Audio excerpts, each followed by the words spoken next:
नमस्ते दोस्तों, Bharat news update में आपका स्वागत है। बिहार से आई एक बेहद दुखद, दर्दनाक और झकझोर देने वाली घटना के बारे में विस्तार से जानकारी दे रहे हैं।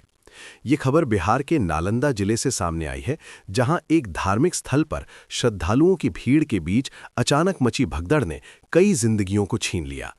मंगलवार सुबह नालंदा जिले के दीपनगर थाना क्षेत्र के मगढ़ा गांव में स्थित प्राचीन शीतला माता मंदिर में उस समय अफरा तफरी मच गई जब भारी संख्या में पहुंचे श्रद्धालुओं के बीच अचानक भगदड़ की स्थिति उत्पन्न हो गई।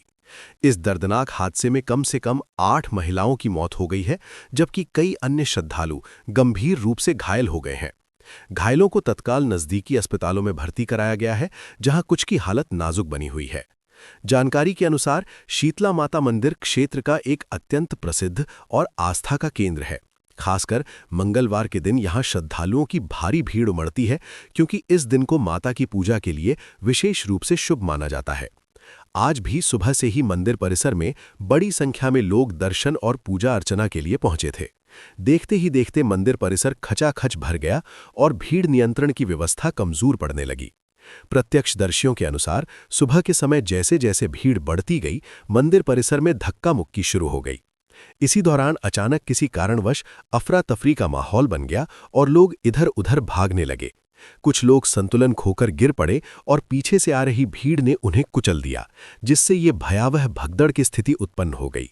मौके पर मौजूद लोगों के अनुसार चीख पुकार और भगदड़ के बीच कई महिलाएं जमीन पर गिर पड़ीं और उन्हें उठने का मौका तक नहीं मिला। घटना की सूचना मिलते ही स्थानीय प्रशासन और पुलिस तुरंत हरकत में आए। मौके पर पुलिस बल और प्रशासनिक अधिकारी पहुंचे और राहत एवं बचाव कार्य शुरू किया गया। घायलों को तुरंत एम्बुलेंस की सहायता से अस्पतालों में पहुंचाया गया। साथ ही भीड़ को नियंत्रित करने के लिए अतिरिक्त पुलिस बल तैनात किया गया। इस घटना की पुष्टि करते हुए बिहार शरीफ के सहायक पुलिस अधीक्षक नूरुल हक ने बताया कि मंगलवार सुबह शीतला माता मंदिर में भगदड़ मचने से कम 8 महिलाओं की मौत हो गई है। उन्होंने कहा कि प्रशासन पूरी स्थिति पर नजर बनाए हुए है और राहत एवं बचाव कार्य तेजी से जारी है। उन्होंने ये भी स्पष्ट किया कि भगदड़ के सटीक कारणों का अभी तक पता नहीं चल पाया है और इसकी जांच की जा रही है। घटना के बाद मंदिर परिसर और अस्पतालों में अफरा तफरी का माहौल बन गया। परिजन अपने प्रियजनों को ढूंढते हुए इधर उधर भागते नजर आए। अस्पतालों में घायलों का इलाज जारी है, जहां डॉक्टरों की टीम लगातार प्रयास कर रही है कि सभी घायलों को बेहतर चिकित्सा सुविधा मिल सके। कुछ घायलों की हालत गंभीर बताई जा रही है, जिससे मृतकों की संख्या बढ़ने की आशंका भी जताई जा रही है। इस हादसे की चश्मदीद गवाह ममता देवी, जो पटना से अपने परिवार के साथ दर्शन के लिए आई थीं, उन्होंने इस घटना को बेहद भयावह बताते हुए कहा कि मंगलवार के दिन मंदिर में हमेशा अत्यधिक भीड़ रहती है। उन्होंने बताया कि वे भी माता के दर्शन के लिए लाइन में खड़ी थीं, तभी अचानक भगदड़ मच गई। उन्होंने आरोप लगाया कि ये घटना पूरी तरह से कुप्रबंधन का नतीजा है। उनके अनुसार मंदिर परिसर में भीड़ को नियंत्रित करने के लिए कोई ठोस व्यवस्था नहीं थी और प्रशासन की ओर से पर्याप्त सुरक्षा इंतजाम नहीं किए गए थे। ममता देवी ने कहा कि जब भगदड़ मची तब वहां मौजूद लोग अपनी जान बचाने के लिए भागने लगे, लेकिन भीड़ इतनी अधिक थी कि कई लोग नीचे गिर गए और उन्हें उठने का मौका तक नहीं मिला। उन्होंने ये भी कहा कि यदि समय रहते भीड़ को नियंत्रित किया गया होता तो शायद इतनी बड़ी दुर्घटना नहीं होती। इस बीच इस घटना पर बिहार के उप मुख्यमंत्री सम्राट चौधरी ने गहरा शोक व्यक्त किया है। उन्होंने सोशल मीडिया प्लेटफॉर्म एक्स पर अपने संदेश में लिखा कि शीतला माता मंदिर में हुई भगदड़ की घटना अत्यंत दुखद और हृदय विदारक है। उन्होंने मृतकों के परिजनों के प्रति अपनी संवेदनाएं व्यक्त की और घायलों के शीघ्र स्वस्थ होने की कामना की। सम्राट चौधरी ने कहा कि राज्य सरकार इस कठिन समय में प्रभावित परिवारों के साथ खड़ी है और उन्हें हर संभव सहायता प्रदान की जाएगी। उन्होंने ये भी आश्वासन दिया कि घायलों के इलाज के लिए उचित व्यवस्था की गई है और किसी भी प्रकार की लापरवाही को बर्दाश्त नहीं किया जाएगा। साथ ही उन्होंने प्रशासन को इस घटना की गहन जांच करने के निर्देश दिए हैं। ये घटना एक बार फिर से धार्मिक स्थलों पर भीड़ बंधन की गंभीर समस्या को उजागर करती है। अक्सर देखा जाता है कि बड़े धार्मिक आयोजनों में श्रद्धालुओं की संख्या अनुमान से कहीं अधिक हो जाती है, लेकिन उसके अनुसार सुरक्षा और प्रबंधन की व्यवस्था नहीं की जाती। परिणाम स्वरूप इस तरह की दुखद घटनाएं सामने आती हैं।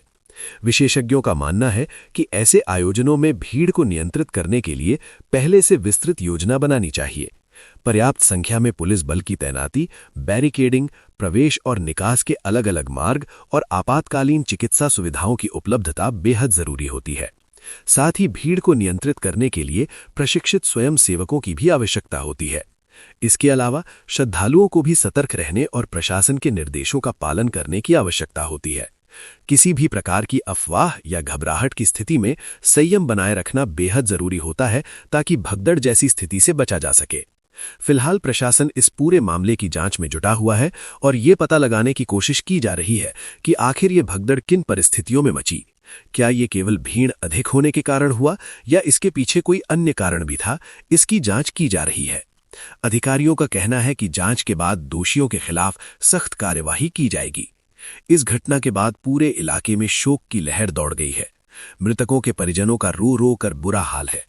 गांव में मातम पसरा हुआ है और हर कोई इस हादसे से स्तब्ध है। मंदिर परिसर, जहां कुछ समय पहले श्रद्धालुओं की भीड़ उमड़ी हुई थी, अब सन्नाटे में डूबा हुआ है।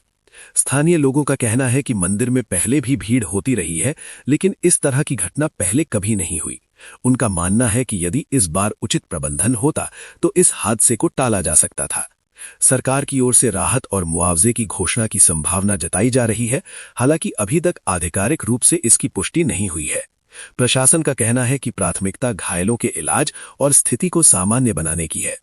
फिलहाल पुलिस ने इलाके को अपने नियंत्रण में ले लिया है और किसी भी प्रकार की अफवाह को फैलने से रोकने के लिए सतर्कता बरती जा रही है। मंदिर परिसर में फिलहाल प्रवेश को नियंत्रित किया गया है और सुरक्षा व्यवस्था कड़ी कर दी गई है। हम आपको बता दें कि इस तरह की घटनाएं न केवल प्रशासनिक लापरवाही को उजागर करती हैं, बल्कि ये भी दर्शाती हैं कि बड़े आयोजनों में सुरक्षा और प्रबंधन को लेकर और अधिक गंभीरता बरतने की आवश्यकता है। अंत में हम इस दुखद घटना में अपनी जान गंवाने वाली सभी महिलाओं को श्रद्धांजलि अर्पित करते हैं और उनके परिवारों के प्रति अपनी गहरी संवेदनाएं व्यक्त करते हैं। साथ ही हम घायलों की शीघ्र स्वस्थ होने की कामना करते हैं। फिलहाल के लिए इतना ही। देश दुनिया की सच्ची और तेज खबरों के लिए जुड़े रहिए भारत न्यूज अपडेट के साथ। जय हिंद, जय भारत।